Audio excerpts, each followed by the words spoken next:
بسم اللہ الرحمن الرحیم۔ عیسیٰ غوجی کتاب میں خوش آمدید۔ یہ اس کا مقدمہ ہے جس کے اندر ہم نے اس کتاب کا تعارف پڑھنا ہے۔ اس مقدمے کے اندر کچھ چیزیں ہیں۔ ایک تو اس مقدمے کے اندر حضرت رحمہ اللہ تعالیٰ کے ایک شاگرد کی عبارت ہے شروع کے اندر، اور اس کے بعد پھر آگے حضرت نے اللہ تعالیٰ کی تعریف کی ہے، نبی کریم صلی اللہ علیہ وسلم پر صلاۃ والسلام بھیجا ہے، اور اس کتاب کا مختصر تعارف کیا ہے۔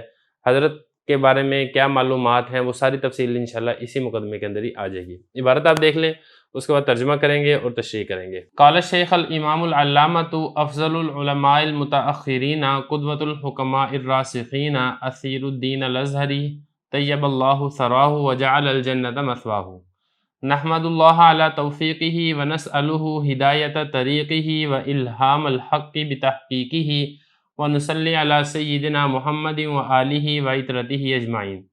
اما بعد فهذه رسالة في المنطق اوردنا فيها ما يجب استحضاره لمن يبتدئ في شيء من العلوم مستعینا بالله تعالى انه مفیض الخیر والجود عیسیٰ غوجی۔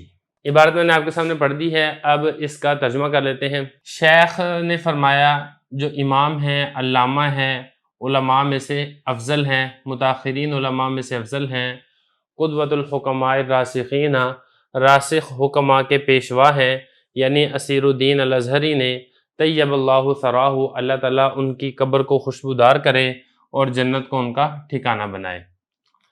ہم اللہ کی تعریف کرتے ہیں اللہ کی توفیق پر، اور ہم اس سے سوال کرتے ہیں اس کے راستے کی ہدایت کی اور حق کے الہام کی، حق کو ثابت کرنے کے ساتھ، اور ہم صلاۃ و سلام بھیجتے ہیں ہمارے سردار محمد پر اور ان کی آل اولاد پر تمام پر۔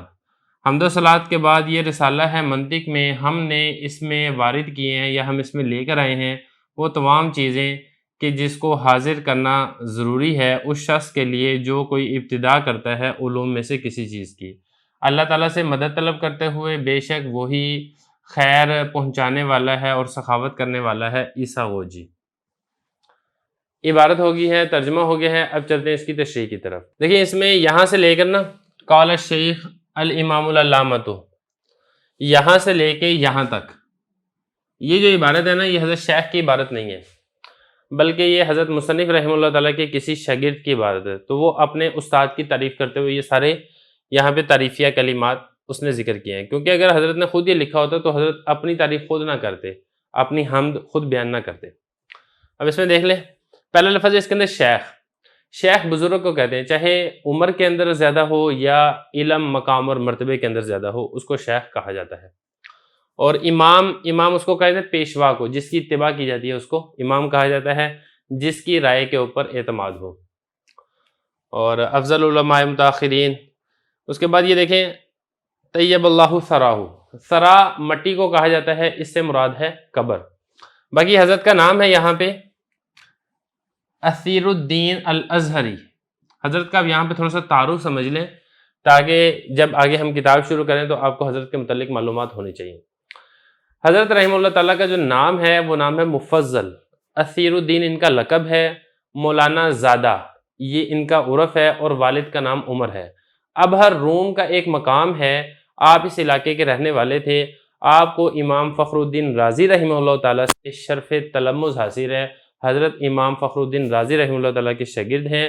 حضرت اپنے زمانے کے بڑے عالم، فلسفی، منطقی اور بلند درجہ کے محقق شخص تھے۔ حضرت نے بہت سی عمدہ اور قابل قدر کتابیں بھی تصنیف کی ہیں، جیسے الارشادات، زبدہ، کشف الحقائق، الحصول، المغنی، عیسیٰ غوجی، ہدایت الحکمہ، تنزیل الافکار فی تعدیل الاسرار وغیرہ۔ ان میں سے عیسیٰ غوجی اور ہدایت الحکمت بہت زیادہ مشہور ہوئی ہیں، اور یہ دونوں کتابیں درس نظامی کے اندر داخل ہیں۔ ہدایت الحکمہ یہ فلسفے کے اندر کتاب ہے، اور اس کی شرح بڑی مشہور ہے، شرح میبزی، اور جو کہ پہلے موجود تھی درس نظامی کے نصاب میں، اب یہ بہت کم مدارس کے اندر رہ گئی ہے، اور اکثر مدارس سے یہ نصاب سے خارج ہو چکی ہے۔ حضرت کی سن وفات کے بارے میں مختلف اقوال ہیں۔ مثال کے طور پہ ایک قول ہے 660 ہجری کا، ایک قول ہے 663 ہجری کا، اور اسی طرح 671 ہجری کا بھی ایک قول ہے، 700 ہجری کا قول بھی کتابوں کے اندر ذکر کیا گیا ہے، لیکن جو راجح قول ہے وہ یہ ہے کہ حضرت 660 ہجری یہ زیادہ راجح ہے۔ تو یہ تو حضرت کا مختصر سا تعارف تھا. یہاں سے حضرت کی اپنی عبارت شروع ہو رہی ہے نحمد اللہ علی توفیقی، یہاں سے لے کے یہاں تک، عیسیٰ گوجی تک. اس کی بھی آپ تھوڑی سی تشریح کر لیتے ہیں. دیکھیں نبی کریم صلی اللہ علیہ وسلم کا فرمان ہے جس کام کی ابتدا اللہ کے ذکر سے نہ ہو وہ کام خیر سے خالی ہوتا ہے. اسی حدیث کے پیش نظر قرآن مجید اور سلف صالحین کی اقتداء کرتے ہوئے مصنف رحمہ اللہ تعالیٰ نے اپنی کتاب کے آغاز میں اللہ تعالیٰ کی تعریف کی ہے اور پھر اسی طرح نبی کریم صلی اللہ علیہ وسلم پر صلاۃ و سلام پیش کیا ہے.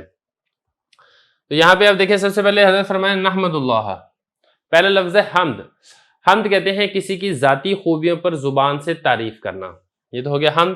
اور اس کے بعد لفظ اللہ. لفظ اللہ اس ذات کا نام ہے جس کا وجود لازم اور ضروری ہو اور تمام صفات کمالیہ اس ذات کے اندر پائی جاتی ہوں، اس ذات کو اللہ کہا جاتا ہے. اور یہ ہو گیا نحمد اللہ ہو گیا. اگلا لفظ ہے توفیق. ہم اللہ تعالیٰ سے توفیق کا سوال کرتے ہیں. توفیق کس کو کہتے ہیں؟ دیکھیں مطلوب کے اسباب اور وسائل کا مہیا ہو جانا. جو کام ہم کرنا چاہ رہے ہیں اس کے لیے جو چیزیں مطلوبہ ہیں وہ چیزیں ہمیں حاصل ہو جائیں، جو وسائل ہمیں ضرورت ہے وہ وسائل ہمیں مہیا ہو جائیں، اس کو توفیق کہا جاتا ہے. اچھا یہ خیر بھی ہو سکتی ہے توفیق، اور یہ برائی کی بھی توفیق ہو سکتی ہے. جس کے بھی اسباب مہیا ہو جائیں اس کی توفیق اس کو کہا جا سکتا ہے، لیکن عام طور پر اس کا جو استعمال ہے وہ خیر کے کاموں میں زیادہ ہوتا ہے. تو چونکہ یہ ایک بہت بڑا اہم کام ہے، اس منطق کے اوپر یہ رسالہ لکھنا ہے، تو اس لیے حضرت رحمہ اللہ تعالیٰ شروع کے اندر اللہ تعالیٰ سے توفیق کا سوال کر رہے ہیں. اس کے بعد آگے دیکھیں اگلا لفظ ہے ہدایت.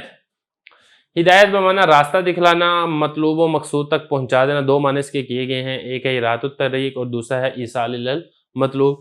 یہاں پہ چونکہ اللہ تعالیٰ سے سوال کیا جا رہا ہے تو اس لیے یہاں پر مطلب ہوگا کہ اللہ ہمیں ہدایت تک مکمل پہنچا دیں. وَإِلْهَامُ الْحَقِّ بِتَحْقِيقِهِ. الہام کس کو کہتے ہیں؟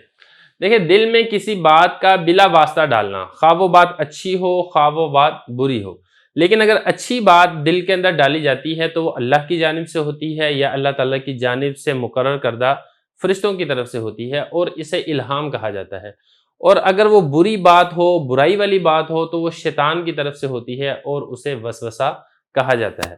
تو مصنف رحمہ اللہ تعالیٰ نے اللہ تعالیٰ کی تعریف کرنے کے بعد اس کے راستے کی ہدایت کا سوال کیا ہے اور حق کے الہام کا سوال کیا ہے، اور یہ قید لگائی ہے کہ حق بھی ایسا ہو جس کی تحقیق اللہ تعالیٰ کی طرف سے ہو.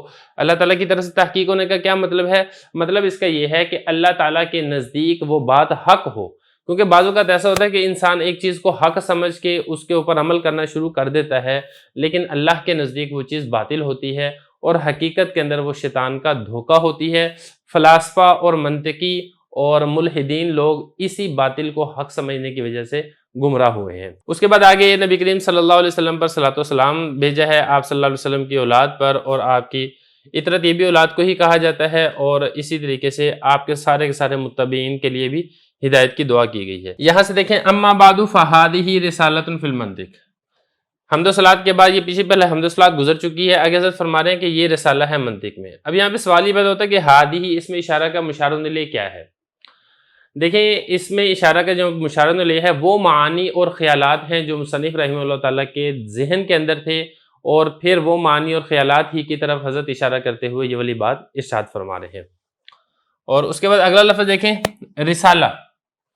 رسالہ بمعنی کتابچہ، یعنی جس میں ایک اہم موضوع کے متعلق کسی مسائل کو جمع کیا جائے اور وہ حجم کے اندر مختصر ہو، اس کو کتابچہ کہا جاتا ہے، اس کو رسالہ کہا جاتا ہے. اس کے بعد اگلا لفظ ہے منطق. منطق اس کو کہتے ہیں؟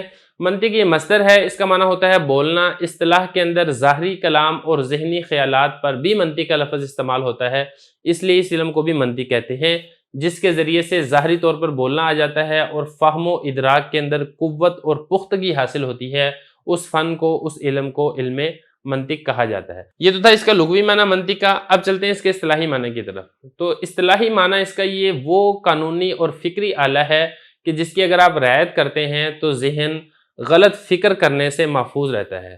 تو فکری مقدمات کو صحیح ترتیب سے ملانا، تصورات کو صحیح طریقے سے جوڑنا، تصدیقات کو صحیح طریقے سے ملانا، یہ سارا جس علم سے حاصل ہوتا ہے اس علم کو علم منطق کہا جاتا ہے، جیسا کہ ہم نے تفسیر المنطق کے اسباق کے اندر تفصیل سے اس بارے میں بحث کی ہے.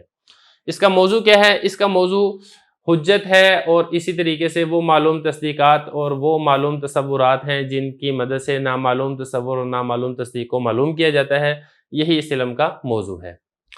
اور اس کے بعد آگے حضرت نے فرمایا اوردنا فیہا ما یجب استحضارہ، ہم اس کتاب کے اندر وہ چیزیں لے کر آئے ہیں جن کو مقدم کرنا ضروری ہے اس شخص کے لیے جو علوم میں ابتدا کرتا ہے۔ تو دیکھیں یہ جو علم ہے یہ علم عالیہ نہیں ہے بلکہ علم اعلیٰ ہے۔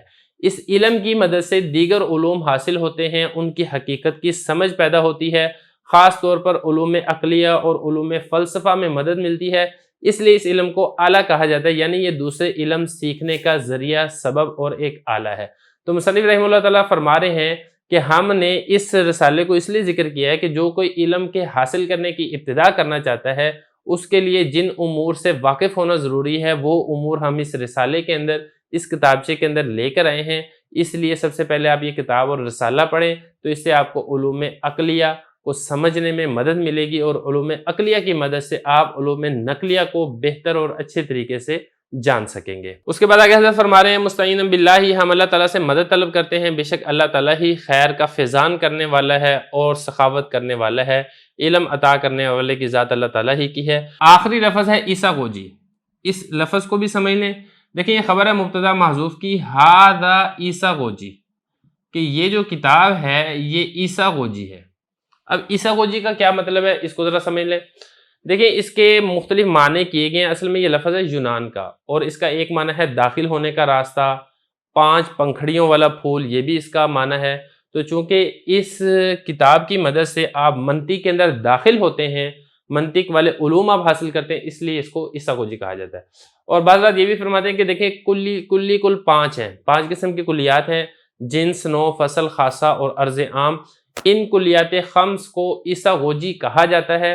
تو چونکہ اس کتاب کے اندر انہی 5 کلیات کے بارے میں بحث کی گئی ہے، اس لیے اس کتاب کا نام ہی حضرت نے عیسیٰ گوجی لکھ دیا ہے۔ بعض رات یہ بھی فرماتے ہیں کہ جو ایک یونانی حکیم تھا جو ان 5 کلیات کے اندر مہارت رکھتا تھا، اس یونانی حکیم کا نام عیسیٰ گوجی تھا، جس کی وجہ سے حضرت نے اس کتاب کا نام ہی عیسیٰ گوجی رکھ دیا۔ بہرحال مختلف اقوال ہیں، لیکن یہ ہے کہ میں آپ کے بارے میں تفصیل بیان کر چکا ہوں۔